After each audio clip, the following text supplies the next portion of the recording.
Mit unfassbaren Laufzeiten und aus dem Nichts zum ersten Weltcup-Podest. Heute verrät mir Johan-Olav Botn, wie er das geschafft hat. Was hat dazu geführt, dass er plötzlich so schnell geworden ist? Und gibt es für aufstrebende Norweger wie ihn in den nächsten Jahren überhaupt eine Chance auf das Weltcup-Team? Außerdem der Rückblick auf den City Biathlon 2024. Lisa Vittozzi scheint schon jetzt in Topform. Dagegen sorgt Johannes Bö für Kopfzerbrechen bei seinen Trainern. Also, ab geht's. Biathlon.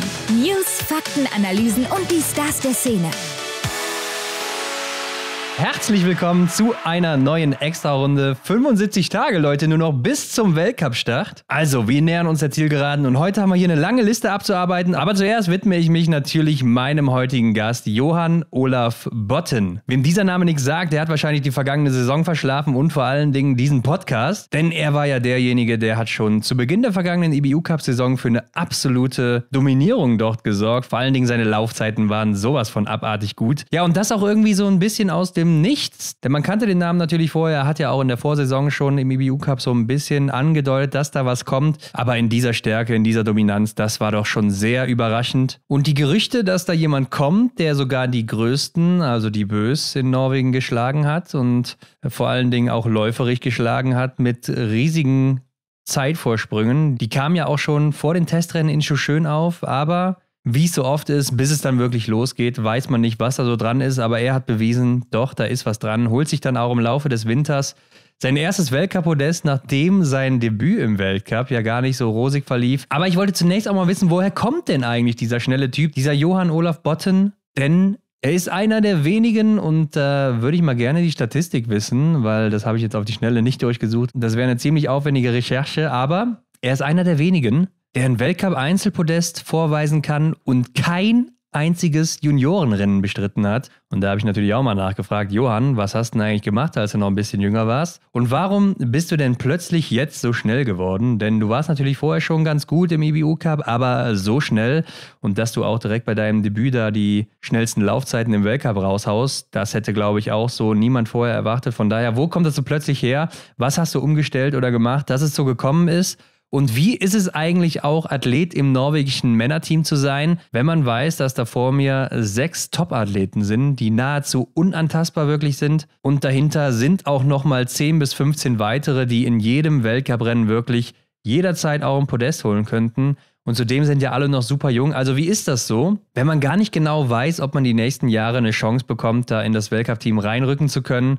Denkt man da vielleicht auch schon über den Nationenwechsel nach oder wartet man da geduldig ab oder sagt man vielleicht auch so, wenn ich das jetzt in 1-2 Jahren nicht schaffe, obwohl meine Leistungen gut sind in der 2. Klasse, höre ich dann auf? Also für mich persönlich war es eine super spannende Folge hier mit Johann. Ist natürlich auf Englisch, weil er dem Deutschen nicht so mächtig ist, aber ich glaube, das sollte für euch alle da draußen ja kein Problem sein, ist easy zu verstehen. Von daher haltet euch fest, denn diese Folge hat es wirklich in sich, also selten auch so einen offenen Athleten hier im Interview gehabt und das soll schon was heißen bei über 160 Interviews mittlerweile. Aber zuerst gehen wir ab in die News der Woche. Frisch gewachst. Ja komm Leute, wir fangen mit dem Highlight an und ich glaube, das habt ihr alle mitbekommen.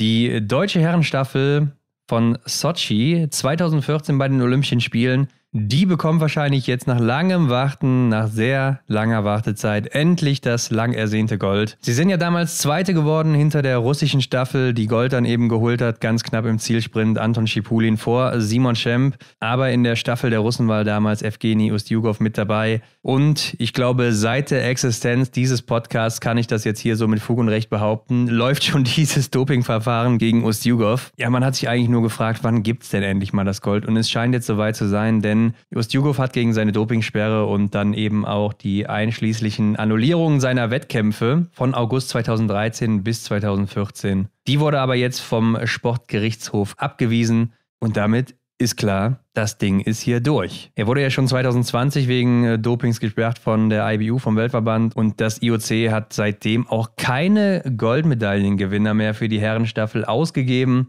Jetzt hat aber nach dieser Meldung die IBU auch Deutschland schon offiziell auf den ersten Rang gesetzt, damit auf den Goldrang. Und jetzt müsste eigentlich nur noch das IOC nachziehen. Das heißt, es ist noch nicht so ganz offiziell, aber normalerweise macht das IOC das und deshalb kann man davon ausgehen, dass es dazu kommen wird. Ja, und in der Staffel damals waren ja aus deutscher Sicht Erik Lesser, Daniel Böhm, Arnd Pfeiffer und Schlussläufer Simon Schemp. Also wenn man das auch nochmal so hört, ne, was für eine Wahnsinnsstaffel und noch gar nicht so lange her, dass die Jungs ja auch unterwegs waren zusammen. Arnd Pfeiffer sagt selber, die Emotionen eines Staffelsieges bei Olympia, was ja nochmal was ganz Besonderes ist, bekommen wir aber nicht wieder. Und da gebe ich ihm natürlich recht. Also das ist natürlich lange her und das kann man nicht mehr so wirklich feiern. Aber, das sagt auch Simon Schemp, es ist eine Auszeichnung und Bestätigung dessen, dass wir eine sehr gute Leistung in Sochi gezeigt haben. Und er sagt auch weiter, dass es natürlich ein Kindheitstraum sei, sowas in der persönlichen sportlichen Vita stehen zu haben. Also ja, ist doch geil, dass jetzt alle nochmal Olympiasieger geworden sind, außer Arnd Pfeiffer, der war es ja schon. Aber ich glaube auch gerade für so große Athleten wie Simon Schemp oder Erik Lesser ist es doch auch eine Auszeichnung, die sie sich verdient haben. Und Erik Lesser damit ja auch eine Olympiade damals da in Sochi abgeliefert. Hat er damals da auch noch Silber geholt, von daher kann er sich doch glücklich schätzen, dass er jetzt auch noch eine Goldmedaille mitnimmt. Ja, und was ja auch interessant ist, was man nicht vergessen darf, da gab es ja noch andere Nationen hinter Deutschland, die da auch dann dementsprechend aufgerückt sind. Also Österreich war damals auf dem Bronzerang, rutscht damit auf Silber. Und mit dabei war damals auch Simon Eder unter anderem. Und Norwegen, die waren damals die Vierten. Die haben ja eigentlich das größte Grinsen jetzt auf dem Gesicht, denn die kriegen jetzt eine Medaille, wo vorher keine war. Also 4. Platz ja eigentlich immer so das Undankbarste bei Olympia. Ja, und jetzt gibt es hier eben doch noch eine Medaille für Ole Einar Bjørndalen. Gut, ich glaube, der kann seine Olympiamedaille mittlerweile gar nicht mehr so wirklich zählen. Und gerade eine Bronzemedaille, die hat er auch nicht nötig bei seinen ganzen Goldmedaillen. Aber sicher auch was Schönes für ihn noch. Dann Emil Hekte Svensson auch nochmal Bronze geholt. Also wenn ich jetzt ja gerade auch so die Namen sehe, dann trifft das eigentlich auf alle zu, dass die Bronze gar nicht mehr so wirklich nötig haben. Aber klar, man nimmt es gerne mit. Ja, und natürlich die Boe-Brüder, die waren auch schon mit dabei. Also bei Tarje ist es wahrscheinlich jetzt gar nicht so verwunderlich. Aber bei Johannes Tingesbö doch schon, dass der 2014 ja auch schon mit dabei war. Wissen vielleicht viele gar nicht mehr, aber er war damals auch schon in Topform unterwegs. Ja, und das mal mit gerade 19 oder 20 Jahren. Ich glaube, 19 war er damals noch. Und er müsste ja da auch schon seine ersten 2 Weltcupsiege gehabt haben. Also Einzelsiege. Ja, da sieht man mal, was das für eine Wahnsinnskarriere ist, dass man mit 19 schon Weltcupsiege vorzuweisen hat. Und da kann man sich schon vorstellen, das wird schwierig. Noch hat er ja nicht den Rekord, aber es sieht ja so aus, als könnte er in den nächsten 2 Jahren wahrscheinlich die meisten Weltcupsiege aller Zeiten einsammeln. Und da merkt man schon, mit 19 Jahren sind die meisten ja noch nicht mal im Weltcup unterwegs. Also das wird super schwierig, den irgendwann mal einzuholen. Aber ja, einer, der will das jetzt vielleicht schaffen, mal im nächsten Winter oder da zumindest mal ansetzen. Das ist Sebastian Samuelsson, der greift nämlich nach den Sternen. Einmal mehr ruft der Schwede nämlich den Gesamtweltcup-Sieg als Ziel aus. Er sagt, er habe alles gewonnen, WM-Gold, Weltcupsiege, Olympiasieg. Und der logische nächste Schritt ist dann eben der Gewinn des Gesamtweltcups. Ja, für mich ruft er das jetzt schon gefühlt seit 2021 jedes Jahr aus. Hat bisher nicht immer ganz so gut geklappt. Er ist einmal Dritter geworden. Aber mal sehen, vielleicht kann er die Konstanz ja dieses Jahr endlich mal halten oder überhaupt mal entwickeln. Er startet ja immer sehr, sehr stark, vor allen Dingen läuferisch in den Winter rein und baut dann hinten raus so ein bisschen ab. War die letzten Jahre auch ein bisschen von Krankheiten geplagt. Also mal gucken, wie er jetzt in diesem Winter durchkommt. Aber klar, er ist natürlich einer, den muss man da immer auf der Rechnung haben mittlerweile. Und ich glaube, er ist auch neben 2, 3 anderen die einzigen, die es vielleicht mal schaffen könnten. Allerdings sehe ich dann doch im Vergleich zu Johannes Tingesbö oder auch vielleicht einem Sturla Holm Lagreit noch ein paar Nachteile. Aber ja, wir werden dann sehen, ob er die im Sommer abstellen konnte. Und besagter Johannes Tingesbö, der bereitet aktuell seinen Trainern Kopfzerbrechen. So wie eigentlich jedes Jahr, kann man schon fast sagen. Denn die kriegen so gar nichts von ihm mit. Also man weiß nicht, hat er jetzt trainiert, hat er nicht trainiert? In welcher Form ist er aktuell? Ist er überhaupt in der Form oder kümmert er sich nur um seine Familie und lässt den Biathlon so links liegen? Denn er hat ja auch, wenn ihr vielleicht auf Instagram das Ganze verfolgt habt, bislang noch kein Trainingslager mit dem Team mitgemacht. Also war jetzt auch nicht kürzlich in Lenzerheide mit dabei, wo ja jetzt auch die Weltmeisterschaften stattfinden werden. Er hat sich im Juni und Juli voll auf die Familie konzentriert und jetzt aber angeblich seit August, wie er selber sagt, jeden Tag wirklich trainiert. Trotzdem muss man dazu auch sagen, wenn er sagt, er hat sich im Juni und Juli auf die Familien konzentriert, das heißt jetzt nicht, der hat nichts gemacht. Also der hat wahrscheinlich dann schon seine 5, 6 Einheiten die Woche gemacht, dann vielleicht ein bisschen kürzer, ein bisschen intensiver, also macht das dann vielleicht über die intensiveren Einheiten ein bisschen wett, sodass er nicht so lange im Training ist. Also der trainiert schon noch, aber anscheinend auch ein bisschen weniger am Schießstand getan bislang. Trotzdem sagt er auch selber, man ist so lange in schlechter Form, bis man dann eben das Gegenteil beweist. Und das muss er jetzt tun. Seine Trainer haben gefordert, dass er jetzt wirklich zeigt bei den nationalen Meisterschaften, die übrigens jetzt am kommenden Wochenende stattfinden werden in Norwegen. Da muss er zeigen, dass er gut in Form ist, denn ansonsten sind da natürlich einige andere, die da aufrücken wollen. Und dann hat er vielleicht seinen sicheren Platz erstmal nicht mehr safe, obwohl ich jetzt auch schon von anderen Quellen gehört habe, dass die Top 6 aus dem A-Kader für die ersten 2 Stationen auf jeden Fall gesetzt sind. Dann gibt es ja noch den Zusatzplatz über den IBU-Cup-Sieger und dann wird nach Hochfilzen geguckt, wer ist der Schlechteste im Gesamtweltcup und dann fliegt erst einer aus diesen Top 6 raus oder eben der 7., der dazugekommen ist, der sich dann in Schuschön noch ermittelt im November. Heißt, es ist, glaube ich, auch hier so ein bisschen eine kleine Ansage an Johannes Tingesbö, auch von Siegfried Massé, seinem Trainer, dass er sich jetzt mal zusammenreißen soll und nicht einfach nur das machen kann, wo er Bock drauf hat, weil andere sind natürlich auch im Trainingslager, wenn er dann eben zu Hause hängt und müssen da auch mit dabei sein und die haben vielleicht auch Kinder. Aber wie Johannes Tingesbö dann selber noch sagt, wird er wohl das ganze Restprogramm mitmachen. Es gibt wohl noch ein Trainingslager und dann eben auch alles, was da sonst noch so ansteht. Und er meint auch, dass seine Ambitionen nicht jetzt irgendwie niedriger sind als vorher, sondern ganz im Gegenteil. Also das Ziel ist wirklich, er sagt es nochmal, mit Ole Einar Bjørndalen in Sachen Weltcupsiegen bzw. Karrieresiegen aufzuschließen oder dran vorbeizuziehen. Und er will das schon diesen Winter schaffen, damit er wirklich in Ruhe in die olympische Saison gehen kann. Deshalb muss er sich natürlich diesen Winter ins Zeug legen und dann weiß er auch, da muss er im Sommer beziehungsweise jetzt in der Vorbereitung auch ordentlich Gas geben, damit es am Ende klappt. Und er sagt, er holt sich Einzelsiege, er holt sich den Gesamtweltcup-Sieg und so viel wie möglich im Weltcup. Also der Mann will alles mitnehmen und ich glaube, der reißt sich jetzt 2 Jahre nochmal richtig zusammen und sagt er uns allen Goodbye. Eine, die das schon länger getan hat, ist Denise Hermann-Wick und die Leute werden wir jetzt wiedersehen, denn sie ist offiziell jetzt neue ZDF-Expertin. Gemeinsam mit Laura Dahlmeier wird sie jetzt im kommenden Winter im Wechsel moderieren beziehungsweise ihre Expertise zum Besten geben und dann bei den Highlights stehen sogar beide gemeinsam vor der Kamera, wie das dann auch das ARD mit Arndt Pfeiffer und Erik Lesser die letzten Jahre getan hat. Ja, und das lässt natürlich dann jetzt hier ein Fragezeichen offen, denn was ist denn mit Sven Fischer? Ja, der ist auch noch mit dabei, aber nicht mehr als Experte vor der Kamera, sondern als Experte am Mikrofon. Er ist jetzt neuer Kommentator, zusammen auch mit Volker Grube, der ja auch sein erstes Jahr dann im Biathlon bestreiten wird als Kommentator. Ja, und dieses Gespann haben wir ja jetzt schon mal sehen können beim City Biathlon in Wiesbaden. Und damit sind wir natürlich jetzt auch schon beim Highlight der Woche. Ja, ich habe gerade Wiesbaden gesagt, ist mir mal aufgefallen, aber ich meine natürlich den City Biathlon in Dresden. Und ich war zum ersten Mal seit 2019 nicht mehr live mit dabei. Also es war für mich auch nochmal komplett neu, Leute, dieses Event jetzt hier im TV zu sehen. Das war wirklich 2018 das letzte Mal, als Johannes Tingesbö gewonnen hatte und auch Martin Fourcade noch mit dabei war in Wiesbaden. Und wenn ich mir so angucke, was der Wettergott da so gemacht hat, dann würde ich doch sagen, ja Ron, hast du alles richtig gemacht in diesem Jahr. Aber dazu muss man auch sagen, der City Biathlon hatte immer wirklich sehr, sehr viel Glück mit dem Wetter. Also ich kann mich nicht an ein Jahr erinnern, wo in Wiesbaden irgendwann da mal schlechtes Wetter war die letzten Jahre. Es war immer super heiß. Einmal war es ja, glaube ich, im Oktober im Corona-Jahr. Da sah es so ein bisschen nach Regen aus, aber hat am Ende des Tages nicht geregnet und war von der Temperatur her auch ganz okay für so ein Event. Und ansonsten hat man sich da immer den Sonnenbrand des Todes geholt, weil man einfach da überhaupt keinen Sonnensegel hatte und auch überhaupt keinen Schatten. Aber ich glaube, in Dresden war es jetzt diesmal ein bisschen anders. Zumindest die Sonne ist keinmal durchgekommen, außer am Morgen, so wie ich das gesehen habe, oder am Vormittag noch. Und dann am Nachmittag so gar nicht mehr. Es war einfach strömender Regen den ganzen Tag da unterwegs. Und das ist natürlich immer ganz schlecht, wenn man dann diese Gummimatten da auslegt.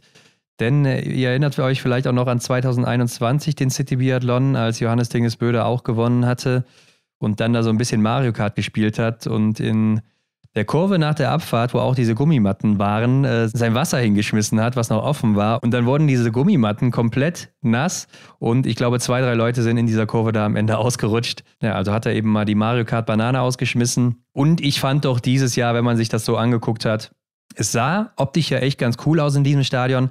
Aber für die Athleten selber über die Gummimatten, die jetzt so super nass und glitschig waren, war es doch schon ein deutlicher Eiertanz. Und auch auf der Straße, wenn man vor allen Dingen natürlich auf die Fahrbahnmarkierungen kommt, Da hat man schon gesehen, die eine oder andere ist da so ein bisschen weggerutscht und ich hatte auch das Gefühl, dass nicht unbedingt jede da so wirklich Power auf den Skiroller bringen konnte. Aber lass uns mal einsteigen hier mit dem Damenrennen und hier haben wir wirklich eine Lisa Vittozzi gesehen, die in einer absolut beeindruckenden Laufform ist, wie ich finde. Hat am Schießstand ja gar nicht so überragend gearbeitet, geht nämlich einmal in die Penalty-Box und braucht insgesamt 7 Nachlader. Letztes Jahr war es ja noch umgekehrt, da hat sie unglaublich gut geschossen, vor allen Dingen unglaublich schnell geschossen. Dieses Jahr dann ein bisschen anders, ist sie eher über das Laufen gekommen. Und dann hatte sie ja auch noch diese Situation beim allerletzten Schießen, dass sie keine Nachlader mehr hatte, also stand dann da nochmal, der Sieg sah ja eigentlich schon eingetütet aus und musste warten, bis sie erst noch die Nachladepatronen bekommt, trifft dann aber auch noch die letzte Scheibe, geht dann aber auch nur ganz knapp vor Johanna Puff raus auf die letzte Runde und verliert dann auch noch den Stock. Also ich habe gedacht, das kann doch jetzt nicht sein und wann kriegt sie wohl den nächsten Stock wieder und sie war ja wirklich die halbe Runde da ohne Stock unterwegs. Und ich fand es nochmal krass zu sehen, was das für einen Unterschied ausmacht. Johanna Puff konnte aufschließen, konnte vorbeiziehen und ich habe schon gedacht, das kann doch jetzt nicht wahr sein, dass Johanna Puff jetzt hier wirklich dieses Rennen gewinnt. Also mich hätte es natürlich gefreut, aber es wäre eine absolute Überraschung gewesen für so ziemlich jeden. Obwohl ich ihr schon einiges zugetraut habe, weil ihr Schießen war ja phänomenal gut. Sie hat nur einen einzigen Nachlader hier gebraucht bei 20 Schuss. Also sehr, sehr stark und sie ist ja auch eine sehr, sehr schnelle Schützin. Von daher habe ich ihr schon vorher relativ viel zugetraut. Ja, den Beweis, Leute, den gibt es vielleicht auch nächste Woche dann. Ja, aber irgendwann bekommt Lisa Vittozzi dann ihren Stock zurück und kann dann doch noch ziemlich eindeutig auch vorbeiziehen. Also ich fand schon eindrücklich auch zu sehen, dass eine Lisa Vittozzi auf dem Skiroller jetzt schon so viel Power drücken kann, weil man das die letzten Jahre gar nicht so wirklich gewohnt war von ihr. Klar, sie ist im Sommer immer sehr, sehr stark gewesen, hat im Sommer auch schon sehr, sehr viel gewonnen.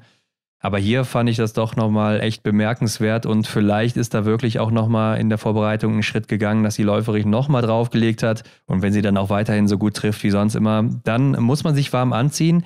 Ja, und dahinter macht ja auch Franzi Preußen wirklich starkes Rennen mit nur 3 Nachladern, verliert dann aber auf der Zielgeraden den Sprint gegen Caroline Aufstiegsstadt-Knotten, die insgesamt 6-mal nachladen musste. Franzi dazu aber auch ein bisschen unglücklich unterwegs gewesen, hatte ja noch einen Sturz vom 2. Liegenschießen, was ihr schon einiges an Zeit gekostet hat, gerade beim Einrichten mit der Waffe. Und ich weiß nicht, ob sie das vielleicht auch mental so ein bisschen beeinflusst hat beim Schießen.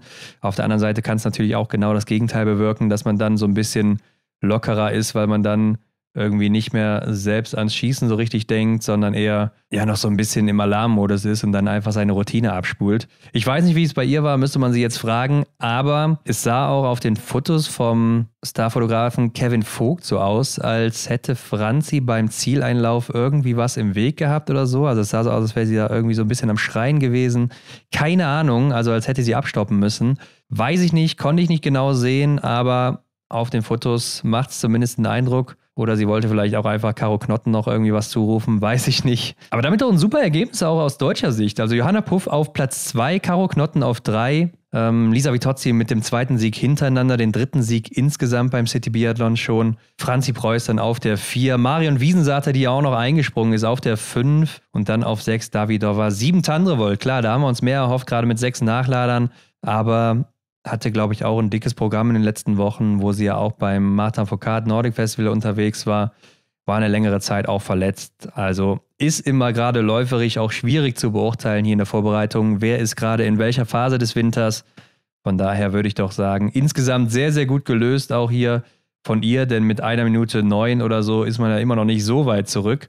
Dahinter Paulina Bartowska-Fialkova hat mir ja in der ersten Runde richtig gut gefallen, also hat da richtig das Tempo gemacht, wurde aber dann auch gegen Ende der Runde wieder ein bisschen eingeholt und dann mit 2 Penalty-Boxen, also es sind ja immer diese 10 Sekunden Strafzeit, die man da bekommt, dann eben statt einer Strafrunde, ist da nach vorne nicht viel zu holen. Anna Gantler hatte sogar 3 davon und auch insgesamt 8 Nachlader. Und letzte wird hier die jüngste, Anna Andexer.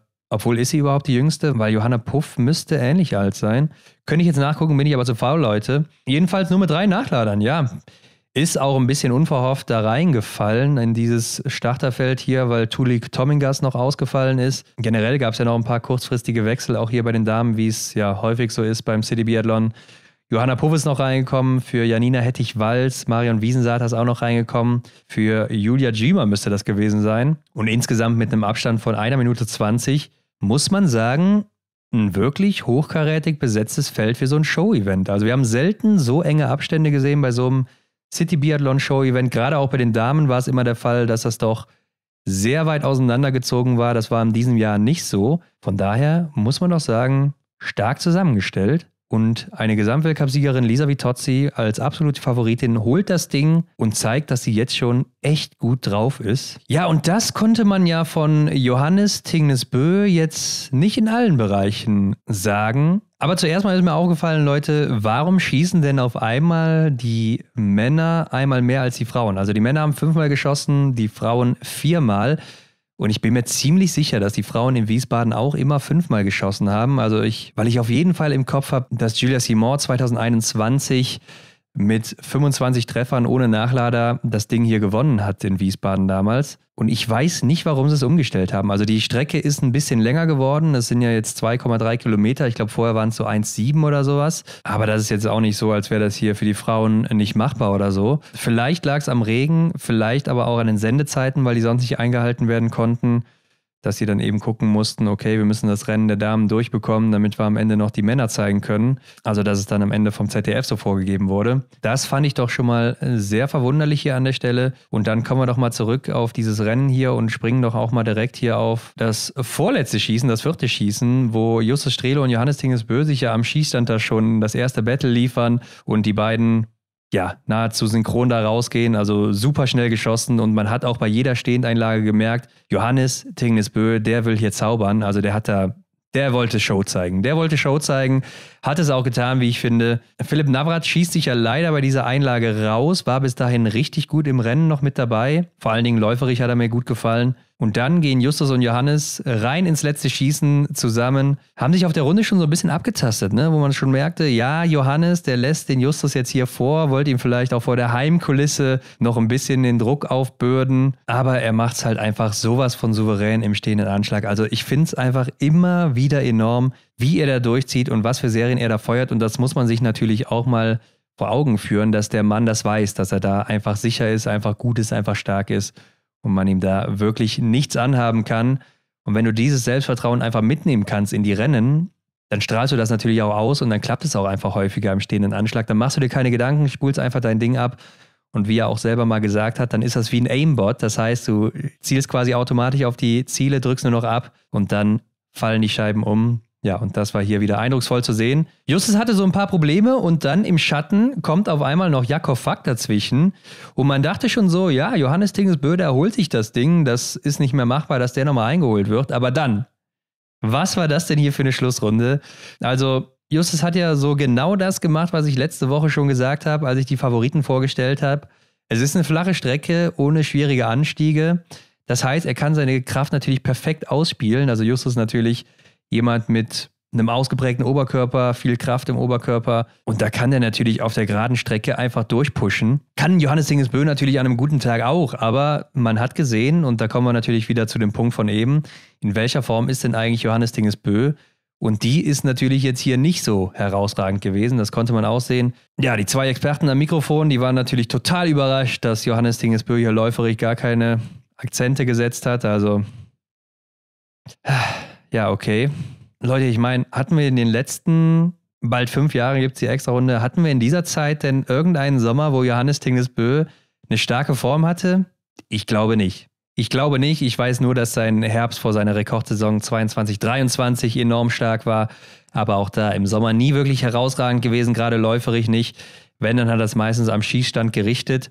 Wo er es hier ja auch getan hat mit nur 2 Nachladern, aber er schafft es dann wirklich nicht, das Ding bis ins Ziel zu bringen. Also Justus und Jakob Fack, die kommen da beide nochmal ran und Johannes Tingnes-Bø versucht dann auf der Einfahrt da ins Stadion sich nochmal richtig breit zu machen, die beiden einfach nicht vorbeizulassen. Es war ja auch eine sehr, sehr enge Strecke, aber er schafft es nicht ganz, beziehungsweise sagen wir mal so, er schafft es ja schon so halbwegs, denn er hat sich, glaube ich, zu sehr auf Justus versteift und er konnte ja wirklich nicht vorbei. Also ich weiß auch nicht, ob das so fair war. Auf der anderen Seite muss man auch sagen, Justus musste ja dann um diese V-Boards da vorbei, diese Hütchen, die immer am Rand sind. Und im Langlauf wäre es auf jeden Fall an der Stelle disqualifiziert worden. Ich weiß nicht, wie es beim Biathlon gewesen wäre. Ich glaube, da sieht man es nicht ganz so eng. Aber ja, ist es schlau von Johannes Tingnes-Bø oder ist es vielleicht ein bisschen unfair gewesen an der Stelle? Ich glaube eher, es ist schlau. Ich glaube, jeder würde es machen, wenn man vorne ist. Aber Jakob Fack, der hat die Gunst der Stunde genutzt und zieht dann an beiden vorbei, ist natürlich auch ein Fuchs, der alte Mann, und holt sich hier den Sieg. Sehr, sehr überraschend, wie ich finde. Auf der anderen Seite Jakob Fack, ein sehr guter Schütze und jemand, der weiß, wie es macht, aber er war auch schon, ja, ich glaube auch fast immer beim City Biathlon mit dabei und hat den Sieg noch nie holen können. Coole Sache, freut mich auch für ihn, dass er dann nochmal in seinem Alter auch oben stehen kann. Mit 5 Nachladern gewinnt er dann vor Johannes Dingesbö, der wie gesagt nur 2 Nachlader hatte. Und dann Justus Strelo, der auf der Zielgeraden dann abbrechen musste oder wollte, um sich da nicht irgendwie noch einem Risiko auszusetzen. Auch 5 Nachlader gebraucht, wird am Ende Dritter. Und ich sage euch Leute, Justus hätte das Ding hier gewonnen an dem Tag. Ich fand, man hat auch wirklich gemerkt, er wollte das Ding vor seinem Heimpublikum wirklich mit nach Hause nehmen. Ist ihm leider nicht gelungen oder ist ihm eher sogar verwehrt geblieben. Aber was soll's. Am Ende ist es ein Show-Event und zählt dann sowieso nicht für den Winter. 4. Tajebö mit 8 Nachladern. Dann kommt Philipp Navrat, der einmal in die Penalty-Box musste. David Komatz auch noch eingesprungen. Für Simon Eder, Tero Seppala ja auch noch, habe ich letzte Woche schon gesagt, eingesprungen. Für Dimitro Pidruschny ist dann 7. geworden. Roman Rees als 3. Deutscher hier 8. geworden. Und Florian Claude, der wird Letzter. Das heißt, hier sind nur 9 Männer gestartet, weil Lukas Hofer hat sich wohl vor Abfahrt zum City Biathlon irgendwas an der Hand oder am Arm zugezogen. Man hat auf jeden Fall auf Instagram ein Bild sehen können mit einem Gips. Also sicherlich nicht so gut gewesen und ist dann hier nicht an den Start gegangen. Und daher nur 9 Männer hier, die angetreten sind. Aber abschließend kann man doch wirklich mal sagen, wir haben selten oder wirklich noch nie so spannende Rennen beim City Biathlon gehabt, wo wirklich auch die Siege sich erst auf dieser Schlussrunde abgezeichnet haben. Also bei dieser Schlussrunde von Lisa Vittozzi, da bin ich ja hier 3-mal auf dem Sofa rumgesprungen und habe gedacht, das kann ja jetzt wohl nicht wahr sein, was hier passiert. Auf der anderen Seite habe ich mich natürlich auch für Johanna Puff dann gefreut und dann wird es am Ende doch nichts. Also einfach was für ein verrücktes Rennen und dann natürlich hier dieser Dreiersprint dann noch im Ziel bei den Männern. Ich glaube, viel besser können wir es auch nicht haben. Und wenn wir hier auch mal reingucken, so die Top 7 sind da unter 1 Minute 15 oder alleine die Top 5 sind ja unter 1 Minute. Da war letztes Jahr das Feld, glaube ich, bei den Männern ein bisschen enger zusammen. Aber trotzdem, hier wurde auf jeden Fall Show geboten, hat Bock gemacht zuzugucken und für mich auch nochmal geil gewesen, das im Fernsehen zu sehen. Auf der anderen Seite muss ich auch sagen, dass ich finde, am Fernseher bekommt man dieses ganze Event gar nicht so wirklich mit, wie es dann live ist. Also vor Ort ist es ja wirklich den ganzen Tag Programm, was da alles abgeht. Es gibt ja noch die Jugendrennen, es gibt jetzt hier auch diese Para-Rennen, es gibt noch andere Sachen, es gibt Interviews, die bekommt man ja gar nicht im Fernsehen mit. Also auch Johannes Dingesbö und Co. und Taje und Lisa Vittozzi, die geben alle nochmal Interviews auf den Bühnen. Und da muss ich doch sagen, so ein City Biathlon, den muss man schon auch vor Ort einfach mitnehmen. Und am Fernseher ist es wirklich so, man hat da 2 Minuten vor dem Rennen gerade Alex Ruder, der da Denise Hermann-Wick vorstellt, dann geht's rein ins Rennen, dann zwischendurch gibt's noch heute Express oder so vom ZDF, dann kommt Alex Ruder wieder rein, sagt nochmal kurz, hier geht's weiter und stellt dann nochmal 2 Fragen und Franzi Preuß und Johanna Puffer hat da ja auch nochmal 2 Fragen gestellt. Dann hat er bei den Männern nachher, nach dem Rennen, nochmal dieselben Fragen gestellt, wie der Sommer so lief. Und dann war das auch schon wieder vorbei. Also finde ich immer sehr schade, gerade für eine Sportart, die ja so beliebt ist und auch, wo das Rennen, also gerade dieser City Biathlon auch mal so viel geguckt wird, könnte man ja auch mal überlegen, ob man dann an diesem einen Sonntag im Jahr vielleicht mal irgendwie eine Folge Bares für Rares oder was da läuft, Gartenprofis oder so ausfallen lässt oder vielleicht ein bisschen verschiebt. Also irgendwie wird man da bestimmt eine Lösung finden können. Das Ganze vielleicht dann auch ein bisschen größer aufbauen oder vielleicht auch die Quali-Rennen noch zeigen oder so.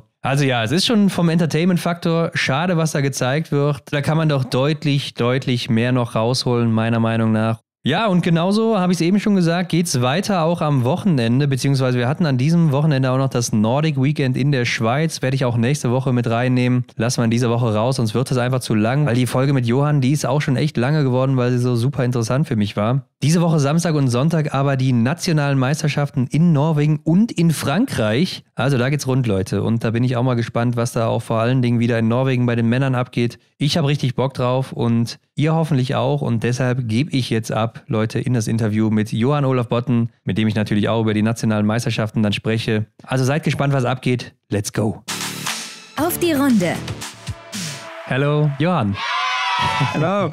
Johan, you told me that you weren't going to train so hard today before this podcast episode, so you wouldn't be so mentally drained, I think. So how did that work out? Well, I told you I was going for a long session, but it wasn't that long as it can be some days. But yeah, it was nice. We were training with Poland actually today, so it was kind of cool. So they're in Norway? Yeah, we have kind of a cooperation with them they are here now, and then we are training together again in an altitude camp later this fall. So yeah, it's interesting. But when you say that it's a long session, I think the session might not be so intense for you. So I think if a session is not so intense, it's not so mentally draining, or is it? No, it depends really on your shape. I feel like even if I go slow or easy pace, if I do like a 6 or 7 hours of training, it can be, if you're not in the greatest shape, they're really mentally draining. You kind of feel like totally empty mentally more than physically, because you are just like, you have been trying to push a little bit more hours than you should probably. But today it was nice. We were a lot of guys, and especially the English today, I had to practice because we were training with Poland. So I got like few hours of training before coming here. That was nice. Yeah, that's very good. I didn't get that, so you have to talk a little bit more than me. But is that already a pretty good description of your training style, like doing a little bit more than you should do? Yeah, I would say especially the last maybe 4 or 5 years, I've been like steadily increasing the easy training, and now reached a level where it's kind of crazy, I feel like. But just continuously trying to increase the volume. Yeah, I think we should talk about that a little bit later when we are more into your career, your path as a biathlete, and come back to that. And I have to say, it wasn't easy to find out stuff about you before the last season, so maybe you can fill in some gaps now here. Let's start at the beginning, your origins. What was your first exposure to sports in general? Yeah, like a normal Norwegian, my first like input of sports was cross-country skiing. I think I competed my first race when I was like 2 or 3 years old, so starting young and having fun. And then when I was 5 or 6 years old, I started biathlon, like trying it out. And it helps coming from a small place in Norway because the rules aren't that strict, so you can do whatever you like.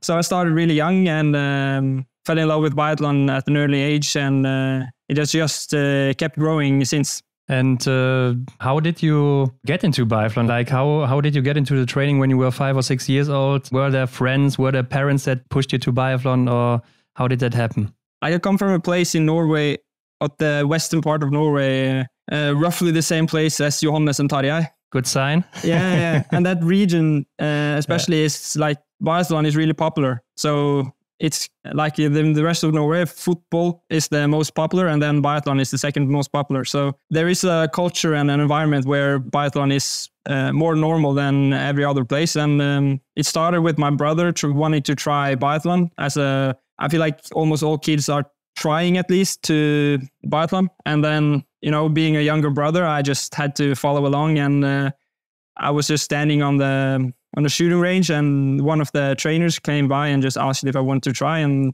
that was the start. And yeah, I've just been doing biathlon since. Okay, and when did you know that you wanted to do this professionally? That's a hard question, actually, because I don't think there's like a moment where I decided that I wanted to do biathlon. Like it was just like gradually increasing the interest, and then gradually increasing the level of training. But I was always like quite good when I was like, say, from 13 years and older. But I was never the best, like especially in my class or my year. So like I was maybe like top 5, top 10 around there, but never like crazy good or anything.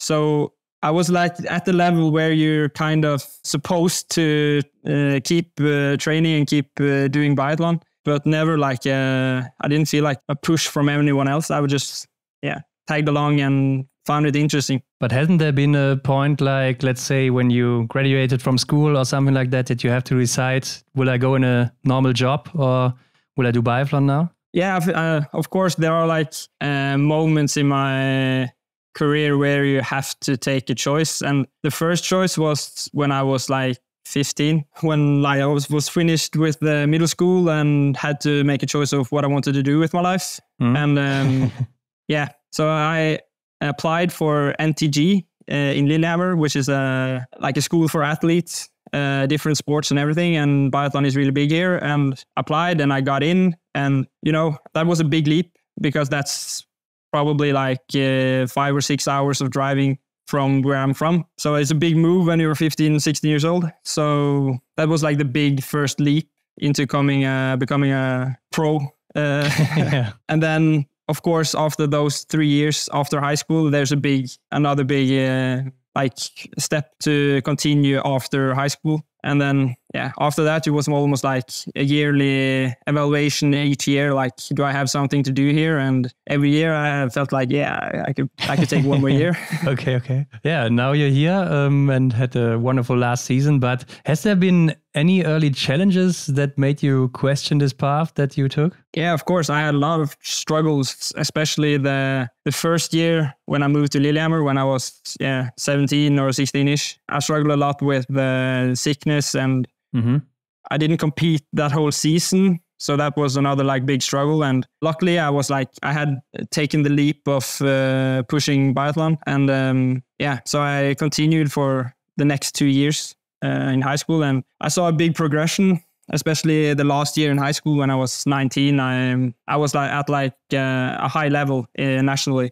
in the Norwegian Cup, but I wasn't good enough to compete in the Junior World Championship. So I felt like I was good enough, but I didn't have the results. So I felt like I had something to do in biathlon, even though I didn't make the cuts of the Junior World Championship or Youth World Championships. Yeah, I mean, usually at this point, I want to talk about your junior stations, but I didn't find any international races in your junior years or youth years. No, that's kind of special. I don't know how many that has a podium in World Cup without going through the youth or junior world ranks. But I feel like has more to do with the level in Norway than my level actually, because it was so many good people in my year, and like the 97 generation and 98 generation, they are like crazy good. So it wasn't like a special year, even though like there were a lot of good people in the 99 generation as well. But it was just really hard competition and a lot of good biathletes. It wasn't like I was skiing fast enough, but I didn't hit enough targets. It wasn't that easy because there were slower skiers that had like 95 in hit rate. So the level was crazy in the qualification races. So I tried, but I didn't make it. So you only raced in the Norwegian Cup and there were always like 4, 5, 6 guys in front of you. Yeah, like I had like a qualification race for the youth class. I won one of the races and I got like 4th or 3rd on the others. But then there was always someone else that had like a better results on the last races. So I didn't like make steady, good races to compete or to qualify. Yeah, but the junior age is like, or the cut is made when you're 22. So that's when the junior stage is at the end. So there were really like 5 years where you didn't make it to the junior or youth races. Yeah. And it's crazy because like it wasn't that big of a deal for me. I knew that because the guys that competed in the World Championships, they came home and they competed in the Norwegian Cup as well. So I knew like if they did well in the World Championships, then I knew that I had the level in me. So it's not that big of a deal because the level in the Norwegian Cup is so high, even though. So I wasn't that stressed about it actually. Are those guys still there? Are they still doing biathlon? Yeah, of course. I'm the same age as Philip Fjell Andersen. Ah, yeah, for sure. So he was like he was a minute ahead of everyone else in my in my age.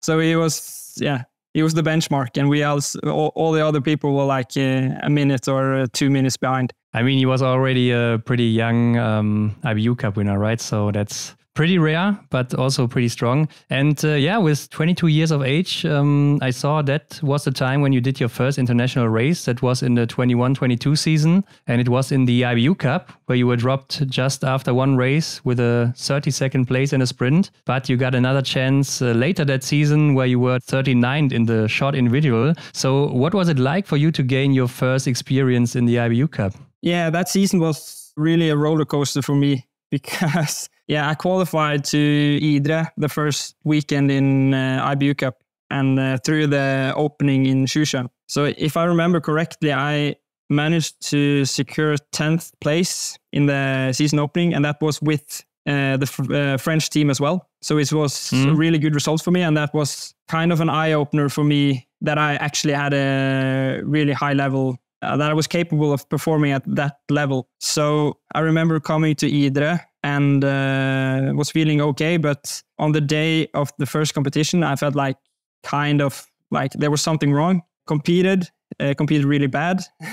And then later, like in the evening, I had a sore throat and was coughing. And so I got sick like the day of the competition. Yeah. And then I traveled home to recover. And then when you do that, you don't get another, like you are out of the IBU team. So you have to qualify again. And when I did that, I got into Osterby. And I remember the first race was just a really bad race. The second race was cancelled due to strong winds. And then the third race, I crashed in the first loop and like out of the tracks. And in Osterby, there's not a lot of snow. So I crashed out of the tracks and hit like an iron pole or something. And my back was destroyed for a month or and a half for the rest of the season. So it was kind of a roller coaster for me. So it was not such an easy crash as it sounds. No, it was quite fast. I still remember there was a Swede that crashed before me and I had to try to maneuver on the side of him. And then there was like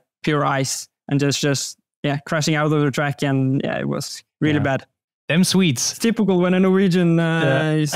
I was feeling good that day. So typical that a Swede comes. But you took your path, so I think it's okay from today's perspective. But as a Norwegian, was there already a pressure on you at that age when you competed in the IBU Cup? Yeah, for sure. When you come in as a new guy, it's kind of, you feel like you have a knife on your throat, you know? You have to perform, or otherwise it's just like you're out. And in some ways, it's still the same, even though you have like a couple of wins the weekend before. If you underperform the next weekend, you're out. So it's a special situation. You have to get used to it, I think. I think that never changes in Norway, right? It's so many good biathletes here in Norway. So it's and the level in the Norwegian Cup is getting better and better. Yeah. So it's kind of like we were discussing this today on the training session, actually, that the level in the IBU team are like pushing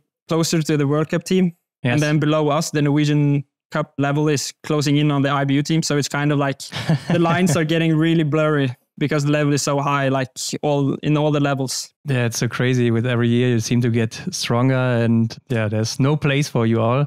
But in the following season, the 22-23 season, you got another chance in Idre in December. So right from the beginning, and again, an 8th and a 13th place weren't enough to stay in the team there. So what was it like for you to be kicked out again and again and just fell back? That season was a bit different because I came in on the second weekend because someone else got sick. There was a lot of sickness in the team that second weekend. So I came in, got the chance to compete, and I was kind of thrown into the whole situation. I traveled the day before and, just tried to do the best out of the situation. And an 8th place and a 13th place was really good at the time. So I was really happy. Yeah. But it wasn't good enough to stay on the team. And I was like, it's fair. Okay. It's because, you can say that an 8th place is good and deserves a spot on the IBU level. But there are 6 guys on the team that has performed better than I did. So it's hard to argue that I should have been in the mix still. Yeah, I mean, it's just the problem we talked about, that the level is so incredibly high there in your team. But did you always believe that you would make it one day? No, for sure not. I was, we talked a bit about it, but when I finished high school, the season after that, I struggled with sickness a lot again. Yeah. And didn't compete that whole season. And then I was like, okay, am I retiring or what am I doing? Do I even find it enjoyable to train this much? And so I actually, at that time, I kind of settled with myself to not chase the dream of becoming the best, but rather focusing a lot more on like progression and the things I can improve about my own skills and all that. Because I fell into really bad, I don't know what to call it, but like a mental structure of always comparing myself with the best. Yeah. And I don't think that was helpful when I didn't have the level to it was so far ahead. So it was almost like unmotivating to always compare myself with the best. So tried to focus a lot more on myself and kind of leave the goal of becoming the best. I didn't focus on that anymore. Yeah, I think that's a very good message also for younger athletes who listens to this, I think. But was there never a specific moment or a specific moment after that you thought, okay, I'm going to quit now because I get no chance here in the team? No, I feel like when I changed my mindset about why I do biathlon, in the years after that, it was really easy because I had such a big progression from being sick a whole year almost to competing really well in the Norwegian Cup and seeing my level just become better and better and seeing the gap closing in. So I would say from that point to now, it's been like just a steady increase and just getting more and more motivated for every year. Okay, but I found one older message of you, and I don't know if that is true. You can tell me. I've read that you said in February 2020, I give myself 3 or 4 years to reach the top of the world. Is that true? Oh, that's a scoop. Yeah, I don't know. I think I remember talking about like the local paper back home. Yeah, that was the local paper, I think. Yes. Yeah. It might be true. Yeah, I think my mindset back then was I didn't want to become like I didn't want to become one of those guys that just keeps going and don't improve. So 3 or 4 years. That's when I was 20. Yeah. That's a hefty timeline. Yeah. I didn't make it though. Yeah, I mean, we have 2024 now, so it's 4 years, I think. And I think you are already on a podium. You can say you're on the top of the world. Yeah, I'm closing in, but I'm not the best in the world yet. Yeah, that's true. That's for sure. I mean, if you went the best of the world, okay, that's a little bit tough, but I think you're pretty close to that. So that wasn't such a bad call. So after Idre, you were out again for the whole season until the final stage in Kenmore, I saw. And there you got another shot for over 2 weeks over there in Canada. And it was also a bit lucky that you got this spot, right? Yeah, that's true. I forgot actually one important part in Idre. Yeah. I got COVID on the last day. That's also very good, yes. So I was never in the discussion of competing in the IBU forward. So okay, yes. So I had COVID.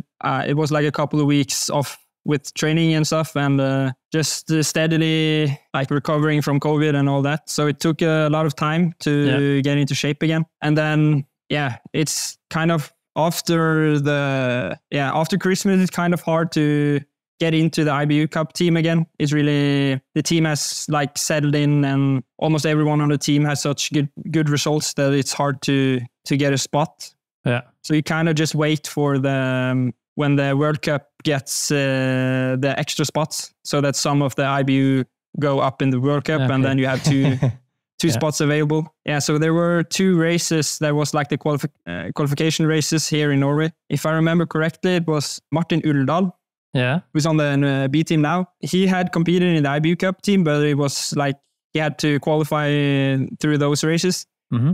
So he was like the best one. Like indefinitely, it was like I think the first race he won with 40 seconds, and the second race he won again. So I had 2 second places, and I think, I thought that wasn't good enough. Like there was only 1 spot, but then I think one of the guys got COVID or something. Yeah, I think it was Alan Bjørntegard who retired, right? Yeah. He told them he wasn't going to race, so it was important. And I think Sindre Fjellheim Jorde got COVID as well. Okay, yeah. I think there was some case of COVID at least. So I got the spot. Was really happy about that and traveled to Canada and had that was the career defining races, I think, for that was really important. And has that also been your mindset, like that is your career defining races there? No, at the time I was more like frustrated about myself that I had so many chances in the IBU Cup, or I felt like I had so many chances and I screwed up every time. So it was more like I just need to do the normal stuff that I do. Mm-hmm. Like that was good enough. Yeah, but looking back, it was really important that I raced so well over there. Yeah. Yeah, I mean, it paid off. You claimed 3 podiums there, including your first win. And what has this success in Kenmore changed inside of you? It was another confirmation that I had something to do in the world of biathlon. Like I had something to do on the highest level. And it was really important, those races, for me to qualify for the B team as well. Getting into the B team has been almost like a revolution in the way I train and the way I approach training. So it's, it has been really important, those 3 podiums. Yeah, I think that's quite a good transition to the last year's prep, because I heard some rumors really early up coming from you or from the people around you that you made huge improvements over the summer. So did you modify anything in your training or your technique, your mindset? I don't know, but there were so many rumors that there's this Botn guy that is crashing everyone. What happened there? Well, I've talked a lot with especially Endre Strømsheim and Vebjørn Sørum about this, because they have been on the B team for 15 years almost. So they are like really the experienced guys on the team, or was on the experienced guys on the team last year. And I came in on the B team at the perfect moment. Like, they have been working really hard, especially and I talked to Sivert Bakken as well. Like the early guys, like 5 or 6 years ago, they really started a culture and a way of thinking about training, and like the mindset of we can do a lot of great things on this team. And the work that started those like early on has really evolved in the last 5 or 6 years. And then especially when Anders Øverby, the coach, came in, he came in a year before me, and he got to try out a few things that year, learned a lot that year. And when I came in the year after, it was like really dialed in. It was a really like structured philosophy. Everything was like standardized. Everything, you knew exactly what to do every time. And then we had an extra focus on altitude as well. So yeah, I came in at the perfect moment on the B team. Yeah. So it's not like you had some sort of turning point. It's more like you just had proper training program, and you followed that. Yeah, it was. I came into a system where I could keep the success factors that I had the last couple of years, like a lot of volume, a lot of training. And then I came into a system as well that was really standardized. Like we have really good control on what we do, and we measure a lot of things. So I learned a lot of how to structure my training around that and maximize my performance and my training response. And then it was a group where I learned a lot about training with the guys that I was on the team. It's hard not to mention Endre, because he had his own philosophy, and I was really impacted by that, and he made me see a lot more possibilities than I saw before. So it was really important. And then it was more training as well. Like I trained more that year than I did the year before, and it was more longer sessions. And Is it true that you train like crazy amounts of volume? Like you have 100 hours in a month or something like that? Yeah, I don't want to get too specific, but for sure, it's over 100 hours. I publish a lot of my training on Strava as well. So I saw that, yeah, so if people are curious, you can follow. I don't post everything, but like 90% of my training is on Strava. But it's a lot of training, especially if you compare it with what biathletes have been training for the last 20 years. It's a lot of training, but if you compare with triathletes or cyclists, it's not that much. So it all depends on who you compare it with. But in Norway, that is not usual that they would train so much hours like you? Well, it's more common now. Like there's a lot of guys pushing well above 900 hours in a year. And that wasn't common like five years ago. That it was like if you trained more than 2.5 hours in a session, it was considered not serious. It was just why are you training that? It doesn't have any effect. And now it's like every team, almost every biathlete has some form of 5-hour session. And there's a lot of guys pushing hours now. But 5 years ago, it wasn't the same. It was much more focused on shorter sessions and higher intensity. Yeah, but I was in cross-country skiing. It's much more common. Okay, yeah. especially for me, it was kind of the turning point in my own philosophy in training when Martin Jonsrud Sundby was the best cross-country skier. And he was really open about his own training. And he said he was pushing 1,200, 1,300 hours a year.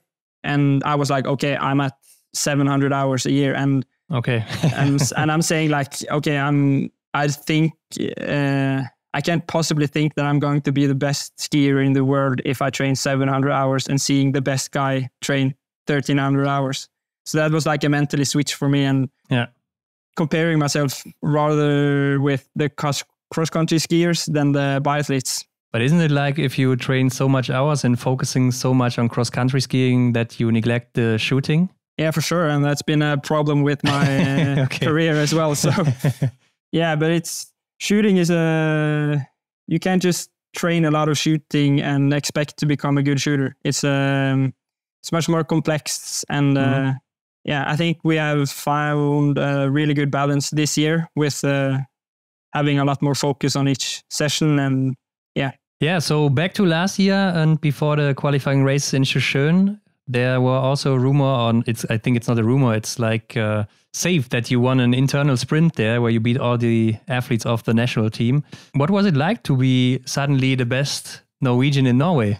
And that was a little bit surreal, I think. Like, especially one thing was winning, because I knew I was in really great shape. Like, we had some interval sessions with the A team earlier the week, and I knew that I was in really good shape. But like winning with one miss, with 1 minute over Johannes and Tarjei, I was just like, I remember crossing the finish line, and Johannes and Tarjei was just like standing there, and we were starting to, just taking some loops around the tracks, and we were talking like, I felt like it was a good race, and Johannes and Tarjei said, it's probably like around the same time.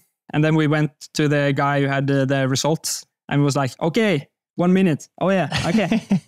It was just stupid. It was, I wasn't prepared at all for that. So you must have been absolutely convinced that you would get the World Cup spot. No, for sure. I knew, like, we were competing on training skis. There was a lot of variables. I knew that these guys, they take a test race like this, like they're just, it's not a big deal for them. So I knew that they had a higher level capable, but and they showed that as well at Sjusjøen. So it was, I knew that they were better than what they showed on that day. Yeah, but I mean, I think Tarjei and Johannes, they were already qualified beforehand, so I think they didn't have to show so great races there in Sjusjøen, but you had the chance, and I think also Endre Strømsheim and Vebjørn Sørum had the chances to qualify there, or you were at least the 3 guys that were on top of the list. So you must have thought that you would beat those other 2 guys. Well, I knew that like Vebjørn and Endre, they are really competitive guys, so that I knew that they would rise to the occasion more than what they have shown in training. I had the physical form to compete with those guys, but my shooting was really bad at Sjusjøen. I was struggling a lot, so I wasn't even close. Yeah, that's true. But what were your plans after you failed to make it to the World Cup? So how did you get up after that? What was your motivation? Well, to be totally honest, my goal was not the World Cup. My goal was just to get a spot in the IBU team, because I wasn't qualified before. So especially after the first race, I was like, okay, I need to perform to stay in the IBU Cup. That was the main goal of the weekend. I think I was the last one to qualify on the IBU team, so it just barely made the team. So the last one? Yeah. Didn't you were like 10th or something in the sprint? Yeah, I was 10th with 4 misses. 14.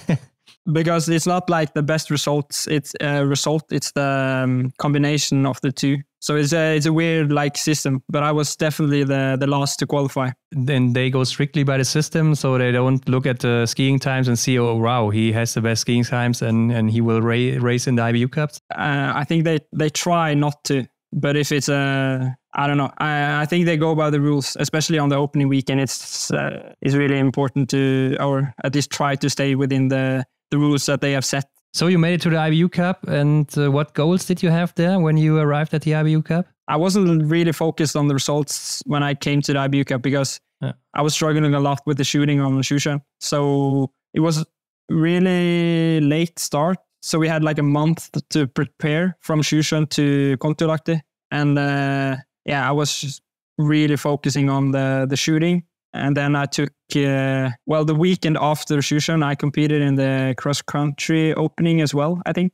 Yes, that's true. So I had a little break before that to compete in cross-country, but I was really focusing on the shooting and just trying to maintain fitness. Okay. But we have to say, when the IBU Cup started, it began, your IBU Cup domination, I'd call it. You had 3 wins in the first 3 races, followed by a second place. And at the end of December, you had the podium in every single race, including 5 victories. So haven't you already felt like under challenged after December? I don't think, no, not under challenged. I knew like my cross country or my course times were so good. So I had a lot of confidence that the margin of error was really big. I was comfortable. Like I knew if I had 8 hits on a sprint, I was in contention for the win. So I had a lot of confidence, and it was kind of nice, especially when I was struggling with the shooting, that it wasn't like I didn't need a perfect race to win. And it was nice because I could try out some stuff with the shooting, and it was really helpful actually, like confidence-wise, that period. And is it also the moment when you say, hey, I should get my chance now in the World Cup? Yeah, I was thinking about it, especially when we came to Shushan again in the IBU Cup. So then I had a really good weekend in Kontiolahti and a really good weekend in Idre. And I had not received a phone call from the A team or the World Cup team. And I was like, okay, I should get a phone call at least. Like I get that there are a lot of good biathletes in the World Cup team, but I should get a phone call. And then I knew, especially when the squad went from 7 to 6, that there is hard to put someone from the IBU Cup up in the World Cup because it was such a high level. You know, Vebjørn had a podium in Östersund and lost his spot. So it wasn't, I understood the decision, and I stand by the decision as well. But it wasn't until after Shushan that I got a phone call to Oberhof. But is it really okay for you when you see like the top guys are all in the top 7 in the World Cup, and I'm here in the IBU Cup winning every race? Is it okay for you when you don't get the chance, when you see that they are performing so strong there? I think it's different from me than a lot of other guys, because like competing in the IBU Cup for me last year was still a new thing. It wasn't like being a regular on the team. I had never felt that. I was just like I just came in from the Norwegian Cup, like sometimes just like trying to stay on the team. But like the whole situation around me was new, and I was really comfortable. And I wasn't like trying to reach the World Cup, like rushing to the World Cup, because I was really happy with what I had performed. And the IBU Cup was still a big deal for me, and still is a big deal for me. So it's not like I've been competing in the IBU Cup for 5 years and never got the chance in the World Cup. It was still new and a big experience for me. So you said you got called up for the World Cup for the first time in Oberhof, and in some media they wrote a nightmare debut for Johan-Olav Botn. How did it feel for you, that debut there? I don't get the title actually. It was I'm okay. Well, it was a good debut. Yeah. I don't know how many people that have debuted in the World Cup and has the best course time. It's not the. I was really happy. I mean, it's the media, right? Yeah. I get that, but they have to write something. But it's clickbait, you know. Yeah, but I was not like happy. I did a lot of stupid mistakes, but it was a big confirmation that. I have a really high level. I'm capable of a really high level, and the best course time both days was just another confirmation that I can become really good. But I think what they are talking about is like you had in the sprint 4 instead of 3 penalty loops, and in the pursuit you also had a failed start. I think the pressure was real here for you, but was it also like the pressure of knowing that you had to get a podium to stay in there, or did you want to show something special because you had such strong results in the IBU Cup? What was it? it's hard to say.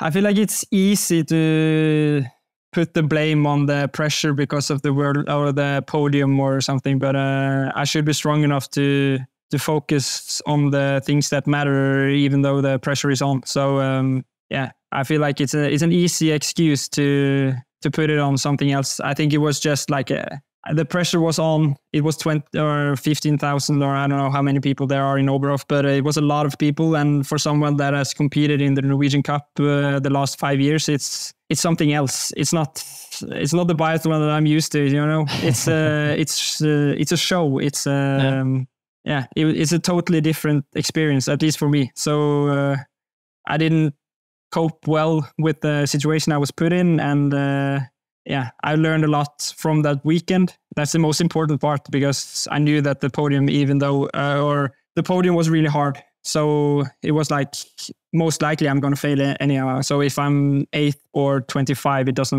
matter really that much. That's true. And you also came in for Vetle Christiansen, and I think he was not so amused about the fact that he got kicked out, because he was 7th, I think, after December, or 6th. So not so bad. But you also got some hate messages on Instagram and so on, I read. So did that already or also affect you in your performance in Oberhof there? Of course, I think there was a package, you know. It was everything that was affecting me at the same time. And I really experienced how well-liked Vetle is in the biathlon family.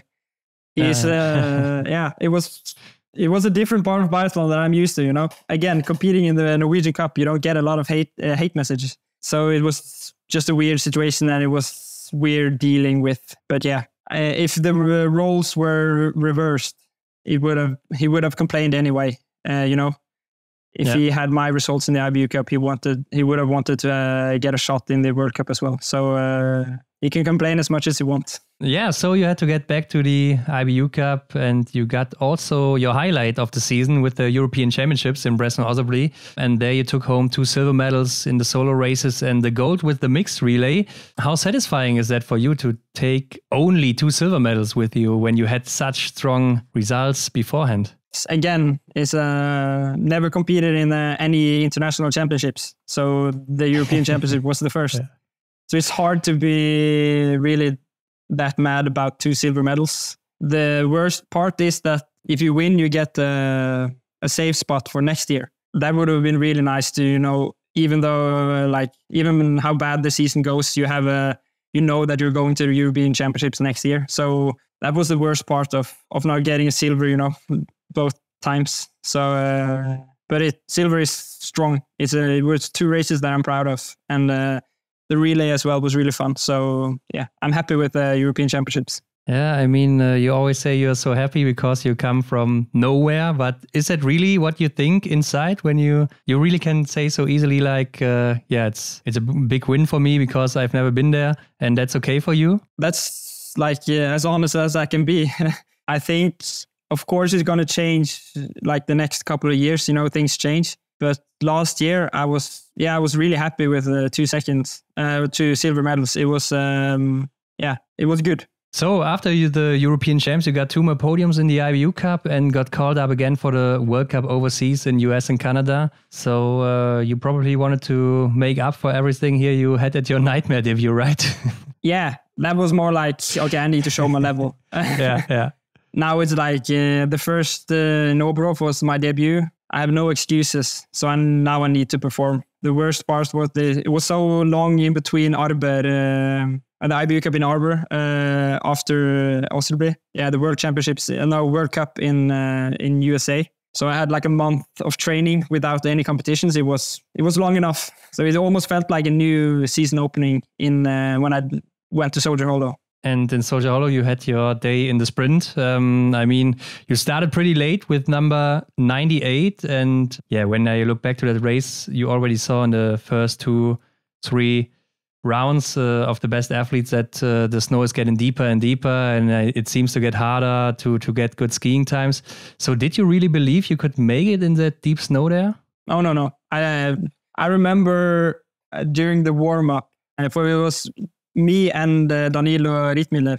Yeah. We both warmed up at the same time.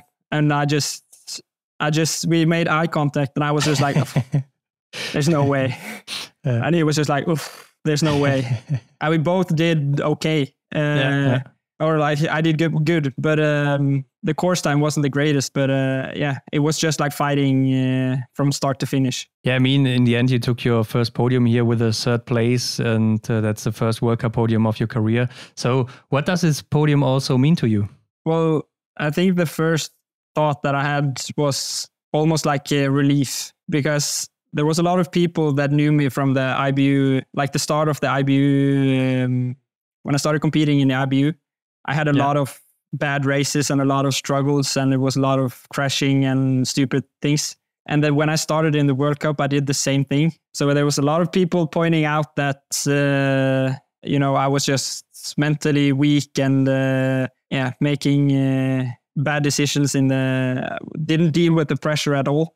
Yeah. So that was my first thought, was, okay, I'm not that bad after all. And then it was just like pure enjoyment after that. It was really a really nice memory. So has it been easier for you to go into the next races after that podium? Yeah, for sure. It was just taking a lot of weight off my shoulders. And it was easier to just perform at my normal level after that, for sure. Yeah, and I think you can also see that in your results. You have also very good results in your last 4 races of the winter. So how would you sum up your season?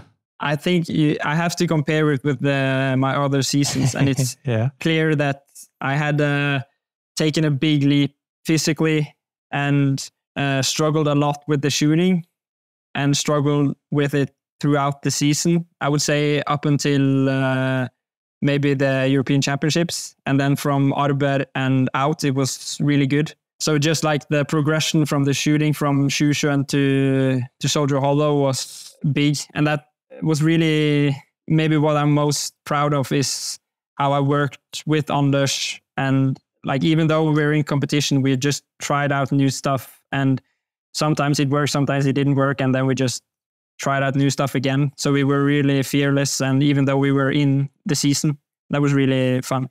But to be honest, I expected some better skiing times of you in Soldier Hollow and in Canada. So I missed a little bit of speed there. What happened in your last 2 weeks there? I think I made some mistakes in the leading up to the World Cup. Like, I tried to, I don't know what you call it in English, but when you try to make up for the time differences. So I started to be awake longer and trying to sleep more and more. The jet lag, you mean? Trying to compensate for the jet lag. Yeah. Well, I tried to be living 100% in the time zone that we were competing in Soldier Hollow before traveling. And that took a lot of energy and made some of the most important sessions before we traveled really, like, they wasn't as good as they could have been if I just stayed in normal time. I think that was a mistake. And the sprint to Soldier Hollow, I had some bad conditions compared to some other guys. In Canmore, we struggled a little bit with our skis. There was some differences between the guys, and some skied really well and some struggled a lot. So it was a really weird kind of snow. I get that, because when we were training, it was dry snow because it's so cold in the night, and the sun hit so hard, so it was really wet. So it was really weird conditions. That explains some of it, and it was a bit behind, but not so far behind that it was like an emergency or like crazy bad or something. No, not an emergency, but if we saw in Oberhof your skiing times where you were 2 times the fastest, and now here only 10th or something like that, you lacked a little bit of speed there. But okay, I mean, in the end, you also ranked 2nd in the IBU Cup overall standings. I think you could have also win that, but you missed some races because of your World Cup races you did. And also the IBU has changed the rules so that it's not the IBU Cup winner who gets the additional place for the next season, but it's now the nation of the overall cup winner. So Norway, or your country, had this win already also without you. So what's your opinion on that rule change there? Well, I think it's a good rule change. Really? And of course, yeah, it's and the reason behind is quite simple, because let's say if it was the old rules this season, Yeah. then I still would have qualified for the World Cup in America. And then I have to make a decision between, do I want to secure the spot or the first place in the IBU Cup, or do I have to compete in the World Cup? And I really think it's a good decision that the best people should compete in the World Cup. That's like my main takeaway. And then, if I turn down the spot in the World Cup and compete in the IBU Cup, then theoretically the best person would, or like some of the best person would have been in the IBU Cup. And still we have 7 spots. It's not like the extra spot is missing, but now I have to qualify for it like everyone else. So it's more fair for everyone else. But they could have done something for the winner of the IBU Cup, because now they get nothing. Like when I talk to Mats, it's like there's nothing. He gets a crystal globe. Yeah, that's nice. Like, it's a crystal globe, but it's still a crystal globe for the second division. It's not like there should be something for the first place, I think. Yeah, I mean, you are right for this year, because it was Canada and USA, so we had 2 weeks, but normally it's like you only have the last IBU Cup week, and then the week after is the last World Cup week. So you could also get that spot or that win there, and then a week later you can start in the World Cup. And so I'm always on the side to say that you earned it. You earned it because you were the best in the IBU Cup. So next season you have the right to start there. Also, you get the spot in the last World Cup and also in the 2 new World Cups in the new season, right? Yeah, but then again... So much more races for you in the end. Yeah, it's a lot more races, but it's kind of weird as well, because if you're in a position like Björn, he had a really good season, but he's really far behind on the IBU's Cup. But he's still, like, theoretically, he had a better season than me. Like, he had a better spot in the World Cup total, and he had 2 podiums in the World Cup. So I feel like it's unfair that I would have got the spot next year when he performed better than me. So it's I think it's a good rule change. I think you need a bigger ego, so you're wrong in sports. But there were only 2 races where you didn't make a podium last season in the IBU Cup, and I thought you had the fastest skiing time in all races except of one, and that was a pursuit. That's pretty impressive. So I think you could say you are like one level above the others in the IBU Cup. Well, it comes down to the course time. Like I was in really good shape last year, and that was like the big differentiator between me and the rest. So it will be interesting to see what I can manage this season. But have you always been such a strong skier? No, like I've been good, but as I said earlier, I always competed against Philip, and he was always like a minute or 1.5, 2 minutes ahead in the course time. In the course time, okay. I thought in the results, so... No. He was a bad shooter as well. So okay. He usually won, but not with a big margin. But he was really fast. I was usually around 1 minute behind when I was in youth. And so I was strong compared to everyone else besides Philip. Okay. I would say. So you have never thought about switching to cross-country skiing? No. It was never an option. I was... I think for me, it has always been biathlon. I have never competed in cross country like since I started biathlon. It was always priority number 1. Okay. Yeah, I saw that another strong point for you is in the World Cup, you were the 8th best in terms of points per race. So that means you could have probably made it into the top 10 in the World Cup, but you are not on the national team right now. So how does that fit together? Well, the easy answer is that there are 7 guys that perform better than me. Yeah. I'm really happy with the situation I'm in right now. I think the B team is the place to be if you want to become a better biathlete. Okay, you're so humble, man. That's crazy. I mean, how many places are currently on the World Cup spots for next season that are free? I don't think they have like publicly announced how many that have a safe spot. But I think if I remember correctly, if you were top 15 in the World Cup total, you are safe for the 2 first weekends. So I think, the usual World Cup last year has a safe spot. So it's 1 available spot. The 7th spot is free. So only for 2 World Cups, and then you have to see who's the best, and the worst would probably fall out, right? Yeah. if the right person is the 7th. Yeah, and I mean, that brings us again to the trouble of being a Norwegian biathlete. We talked about it earlier a little bit, but you got lots of young talents there, and that would probably race every World Cup race in another country and also fight for the podium. So is that also a topic among you young athletes there who are trying to climb the ladder? Yeah, like seeing the guys on the B team, there are 6 really strong guys. And then, you have so many strong athletes outside of the national team as well. So, yeah. But I feel like we have a really good environment on our team where we are our biggest competitors, on the team. But we know that all of us want to become the best. So it isn't that important to beat the guys on the team. The most important thing is that we beat everyone else. Like, if that makes sense. One example is like me and Vebjørn. We are both on the B team right now.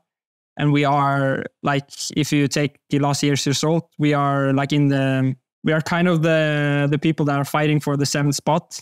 But we both are super open about how we train. We train a lot together and we try to improve each other. And it's a really good environment, even though the competition is so hard. But to be honest, if I see the top 6 guys there in the national team, I always think it's pretty hard for a Norwegian to get into the World Cup in the next 2 years until one of them retires. So how do you see your chances of making it to the World Cup? The way I see it is, if I'm better than them, then I will get the spot even. Like, that's just how the system works. If I'm the best, then I will get the spot in the World Cup even. It's just beat them. That's the easy answer. And that's the kind of the mentality that we have on our team as well. Well, if you say it's impossible, then it's impossible. But okay. But we're trying to beat them. So if we beat them in every race, then we have a chance. I mean, they are probably set for the next season. I don't know. Maybe one spot is open, as you said. But let's say they are again in the top 6 in the World Cup, and you come in there, and you probably have to do a podium in those 2 races, mostly a sprint and a pursuit, or maybe a sprint and a mustard. You should have taken 2 podiums to stay in there, right? Yeah, I think if I'm doing the same as I did last year and coming in Oberhof, then it's really hard. Like, if you get one weekend, it's really hard to kind of make room for yourself in the squad. But if you get the chance from the start, then you have 2 weekends to compete, and then it's more like open because everyone has the same. We start on the same page. Like, it's more comparable. It's really hard when you come in afterwards because they have the results from before Christmas to, you have to outperform, and that's really hard. But I think last year we saw that if you take away Johannes and maybe Tarjei, the others are not that stable. If you come in at the right time, then you have a good opportunity to outperform them. Okay. That are some words. But why do you think there are so few changes in regarding to nationality? Like, you could say, I don't know, I have a grandma in Sweden or in Italy, in France. I could change my nationality and race every World Cup race. We talk about it a bit, like, but it's mostly just like for fun. It's never been an option to change, and it feels almost like cheating. And especially like if your goal is to become the best, then if you make it to the World Cup and you are on the team, then you have the best chances of performing the best. We have the best waxers, we have the best system, and if you just make it to the World Cup team, then you have every chance of performing at the highest level. But I mean, on the other hand, you could say, I go to another country and then I would be, 10 times on the podium in a season. I take some world championship medals, maybe will be a world championship winner or Olympic winner. And in the end, nobody would care if you were Norwegian before, right? That sounds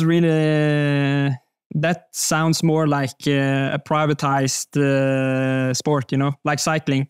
Yeah. That's a better system if you want to, like, if that's the way you want biathlon to become, then you have to privatize it, because changing nationalities is that's really hard to do, like, morally and ethically, than just to change your team. Yeah, that's true. So I could see a future where you have private teams and they are competing in the World Cup, and that would be a solution to the Norwegian problem. But the Norwegian problem is just for us Norwegians. So I think, it's a struggle. Yeah, maybe that changes in the future. It would be interesting to have like teams and not countries anymore. But yeah, I think that's a long way. Yeah, regarding the next season, now that you've had this breakthrough season, I would say, what are your goals moving forward now? It's kind of a natural goal following last year that I want to make my way into the World Cup team.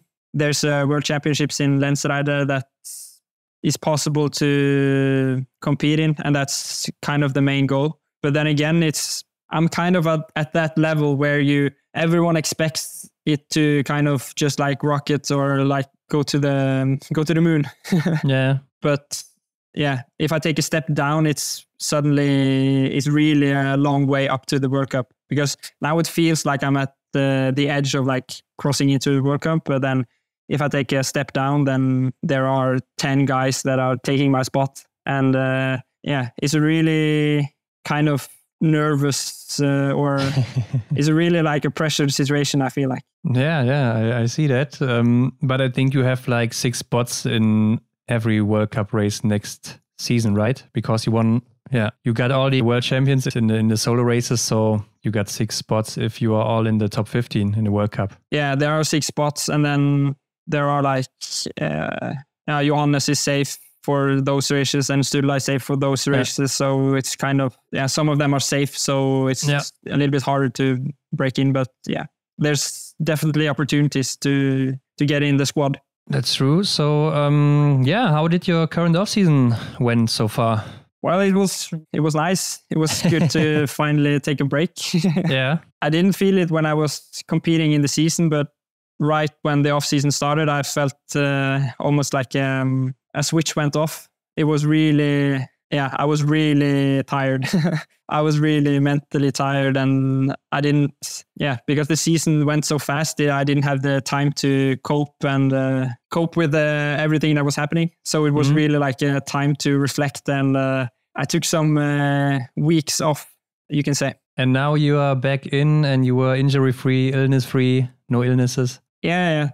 Starting training in May, since I was a little bit sick in the start of May, but other than that, I've been training everything that I want to do since. And did you change anything in training, this preparation now? Yeah, we made some small changes and some secret changes. And okay. But yeah, it's kind of like following the trend that I've been doing the last 5 years. We had a really good evaluation, me and Anders, about what worked and what didn't work. And just trying to adjust the small things, and hopefully we get a big benefit. So you're doing even more now? Yeah, for sure. Just keep grinding the volume up. It's crazy.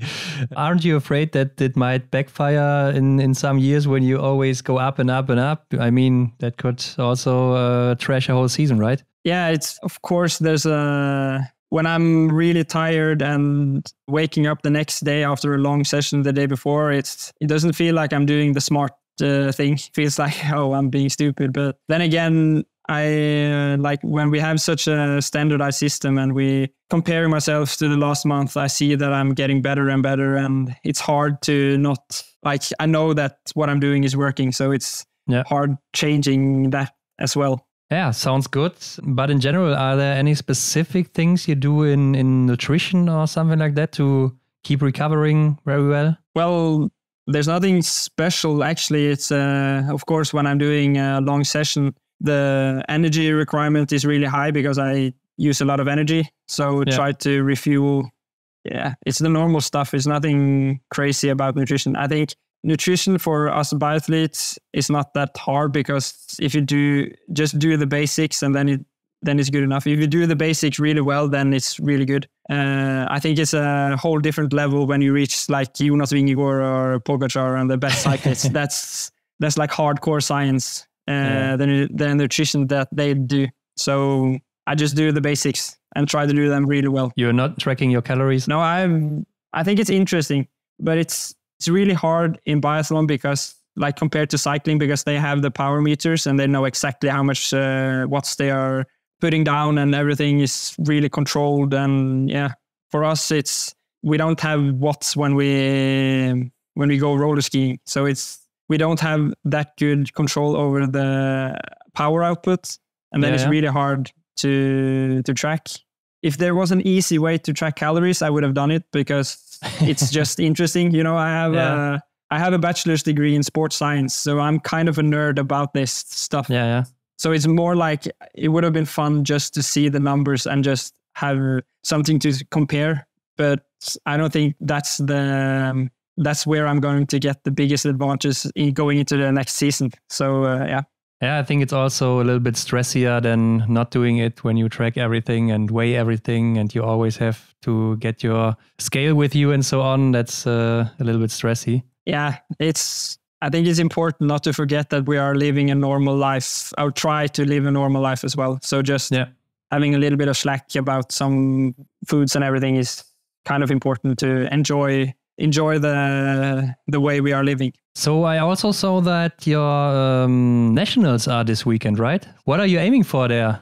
The national championships on roller skiing is always kind of interesting. Some guys are in really good shape, other guys are in really bad shape. So it's always kind of fun seeing how well they perform. Of course, like we have really good numbers on how good we are in training, and we know we are getting better. And yeah, the competition in the championships they are something else than what we do in training. So it's really nice kind of a break in the training that we do to get those races in. Yeah, like shooting wise, it's really important just to get a bib on and go crazy in the skis and then trying to shoot. It's a really important like measurement of how the training has been going so far. But qualifying wise, it's not a thing for you. No, there's no qualification or anything. So it's for fun, I guess. We get medals. That's the special part about it.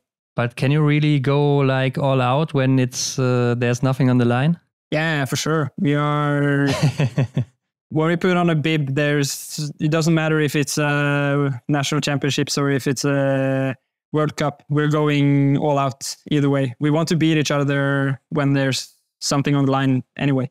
So what else will you be doing until the start of the season? Well, there's nothing much left, actually. It's kind of crazy how far we've come in the training season. Yeah. So we have the national championships, and then we have a week or two with training. And then we travel to the last altitude camp, the third one of the season. So we are going to Livigno and then Lavassé. And then after that, we're practically in the winter, so we're trying to find some snow. And then the season starts. It's, I'm getting actually a bit nervous when I talk about it. So it's, yeah. Yeah, then there will be Schmückten in November. That's the races that count for you. So will you already be fully peaked there? Or how are you preparing for those races? Well, Schmückten is kind of the most important race that we race the whole season. I think a good way of describing it is it's season defining, the two races that we do there. So it's a really important race, but it comes super early in the season. Yeah. So it's kind of, you want to be in really good shape, but you want to have something to save for the season as well. So luckily for me, I don't need to do so much tapering to get in really good shape. So I try to do as least as possible to compete there. And I know like it isn't my shape that's the defining for getting a good results there. It's more the shooting. So okay. Yeah, that's kind of my mindset going into it. I need good shooting, clean shooting. And I think since these races are so important for all the Norwegians there for the upcoming season, there's like a certain tension in the air, you know? Like I think you could maybe feel it. How did you always experience fighting for those last places there in Schmückten? Yeah, it's a good way of describing it actually. It's a really nervous feeling when you are at Schmückten because there's a lot of people, like especially if you're not on the national team, like on the private team, you haven't really compared yourself with the other teams, and you don't actually know where you are compared to the others. Yeah, it's the first like real race, so you are not familiar with how your warm up and everything is everything feels kind of new. Yeah, and I remember like 3 or 4 years ago when I made it to the IBU Cup in Idre. Yeah. I had really I had no expectations. So it was really easy to perform well. But then the years after that, I had a lot more nervousness and was struggling a bit more. It was easier when there was like, it was just fun, kind of. Yeah. So it's kind of, you never know what you're going to get. Yeah, I think you shouldn't crush the national team before the races in Schmückten next time. Maybe then the pressure is not so much on you. I can't promise anything. Yeah. But you said also that you got a normal life. So let's go away from biathlon for a second and tell me, what are you doing when you're not doing this sport? Well, there's not much time to do other stuff, but with your volume, you don't get much time, right? No, it's especially this year, it's been kind of crazy, but I try to live a normal life. Besides biathlon, the last years I've been studying a lot. So I have a bachelor's degree in sports science here from Lillehammer. And then I took some pedagogy as well. So I have, I'm actually a teacher. Like I've been studying a bit there. And then last year I started on my master's degree. Yeah, I finished the 4th year, but I dropped out and this year because the last year was pretty tough. So there's been a lot of studying the last years. So there's not much time to do other stuff than training and studying and You don't binge like Netflix series or something like that? Well, yeah, of course. That's the athlete's life is to train and then try to sleep. And if you don't sleep, then you watch Netflix. But Johan, in the end, we also got a little section here. Rapid fire. That's the name, and that are questions that I always ask my guests. So you can answer with just one word or one sentence as you wish. So let's start. Do you have any rituals before the start of a race? No. What's your favorite World Cup venue except of Oslo? Or maybe IBU Cup in your case? Canmore? Can I say Canmore? Yeah, for sure. Your favorite racing format in biathlon? Sprint. Prone or standing shooting? Standing. And what's the coolest thing about biathlon for you or on your job at the biathlete? Long sessions with the guys. Okay, you're the first guy who said that, I think. What annoys you the most about biathlon or at your job? When you are in a period of bad shooting. And until this point in time, what was your favorite moment in biathlon? It's the podium in Soldier Hollow. And did you have any role models in biathlon or any other sports outside of biathlon? Yeah, I've had a lot of them, but I think the most defining one is kind of niche. It's Ronny Hafsås. Ah, okay, yeah, that's from the 90s, right? No, he competed in the late 2000s, like 2007 to 2013 or something. Okay, and you know him he's from your hometown? Yeah, he's from my hometown. He was really fast. I think he got some World Cup victories, right?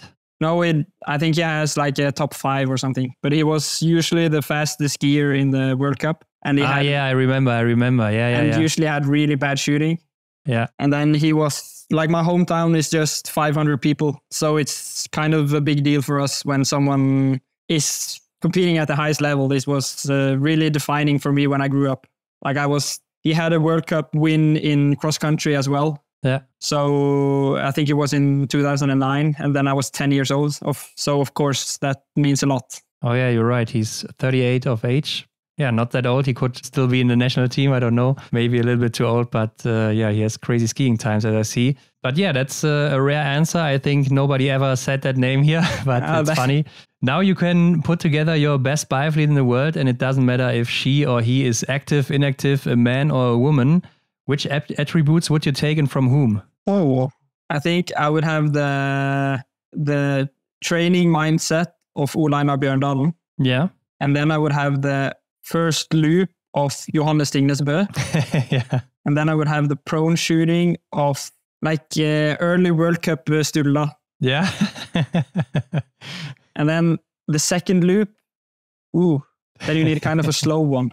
A slow one? No, not a slow, but kind of a slow starter. I would say maybe like Lars Berger. Yeah, in the days. Like someone like, and then the standing shooting of, it's hard because you can take so many, you can take it so many ways. You can take someone who shoots 5 shots no matter what, and then you can take someone that shoots really fast. Who's the most consistent in the defining moments? Probably Svensson. He has some bad last shooting as well. I think every person that I come up with has one bad series that I remember really well. So it's kind of hard. But it's hard not saying like Johannes because he has so many. I think I take Johannes standing shooting. Yeah.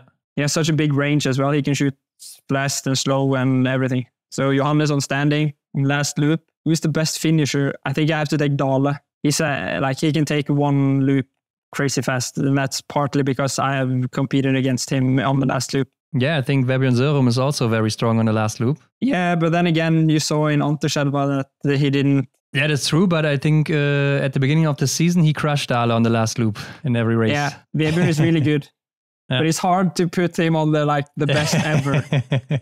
I know, I've trained a lot with Vebjørn and he's really good. Yeah. But it's really hard for me to put him up against the greatest of all time, But it's full Norwegian here on your side. Yeah, you can, and it's only guys as well. That's I can take girls as well. I think I take Marte Olsby-Røisland on the last loop. She had some crazy finishes. Also Norwegian, yeah. Yeah. Yeah, I think that's a very good athlete here. Yeah, because the last loop is almost like who has the best killer instinct. Yeah. I think. Anything else you need? If I can split it up even more, you can take shooting time and stuff. I think I would take Vidar on the shooting time, if that's possible. Yeah, for sure. Yeah, I took Ole Einar as the training. I think that's the most important. Yeah, okay. I think, that's kind of the highlight. I think you also got a little bit of Ole Einar Bjørndal in you when I listened to your training here in this podcast. But now the last question for you. Imagine you had a big billboard or a banner in a big city and everyone can read it. So which message would you write on that billboard? And it shouldn't be a commercial. So the banner is just I can write whatever I want? Yes. Okay. Maybe a message or something you got. Yeah, I have a quite easy philosophy about training. You've heard the expression less is more, right? Yeah. Yeah, my take on it is more is more. Yeah, I also know that. Yeah. It's also a thing in Germany, so yeah. Yeah, that would be my banner. I think you don't have to write the name below it to know from whom it is. But I think that sums it up perfectly. And Johan, at the end, tell our audience where they can find you if they want to see or know more about you. I'm definitely the most active on Strava. So if you want to know what I'm doing and what I'm up to, follow me on Strava. Instagram, I'm really bad at. So I saw that. Expect much there. But Strava is the place to be. Yeah, okay. Yeah, you track all your sessions there, right? Yeah, it's I think almost 100% of all my sessions are on Strava. So, yeah. Okay, yeah. So check that out and thank you very much for your time. I don't know if I ever had such a long interview here, but it was very interesting and made a lot of fun. So thank you very much for that. And wish you all the best for the next season. Yeah, thank you. It's really nice being here. Also, was für ein verrückter Typ, Leute. Ich finde, wir müssen so einen Athleten einfach im Weltcup sehen. Aber genau dasselbe denke ich auch über einen Martin Uldal, denke ich über einen Isaac Frey, über einen Vebjørn Sørum, über viele andere, die da sonst noch unterwegs sind. Mats Øverby und wer da sonst noch alles so rumläuft von den Norwegern. Also es ist und bleibt der absolute Wahnsinn. Und es ist doch schade, dass die vielleicht niemals im Weltcup sehen werden teilweise. Aber was ist da denn eigentlich die Lösung? Und das wäre ja wirklich diese Privatisierung des Sports. Also dass man wirklich private Teams hat, die am Ende dann von Sponsoren bezahlt werden. Und ob es dazu jemals kommen wird, weiß ich nicht. Aber ich sage euch, vom Entertainment-Faktor würde das den Biathlon natürlich auf ein ganz anderes Level heben und das Ganze natürlich nochmal viel, viel größer aufziehen lassen können. Aber ja, Leute, schreibt mir doch gerne Feedback oder Wünsche, wie immer per Instagram oder per Mail. Schaut in die Folgenbeschreibung, wenn ihr nicht wisst, wo ihr mich erreichen könnt. Gebt mir auch gerne Feedback zur englischen Folge. Ich muss ja auch sagen, hier habe ich wieder ein paar THs rausgehauen, also vom Allerfeinsten hier. Unglaublich. Ich war überhaupt nicht im Englisch-Flow, aber was soll's. Hauptsache, ihr habt's verstanden. Ist immer so ein Ding. Wenn man Englisch lange nicht spricht, ich finde, da muss man erstmal wieder reinkommen. Ansonsten aktiviert die Glocke, um keine Folge zu verpassen. Gebt mir 5 Sterne, wenn ihr noch mehr davon hören und sehen. Ja, nee, sehen eigentlich nicht. Bis jetzt zumindest nicht. Also hören wollt. Und teilt das mit all euren Freunden, wenn ihr nicht genug davon bekommt. Und dann sind wir in der nächsten Woche wieder zurück. Ja, den Gast habe ich ja eben schon so ein bisschen angedeutet, ne? Vielleicht hat er es gehört, vielleicht auch nicht. Sonst hört nochmal rein. Also macht's gut. Bis nächste Woche. Ciao. Das Das war die Extra-Runde für diese Woche. Neue Folgen gibt es jeden Montag, überall, wo es Podcasts gibt.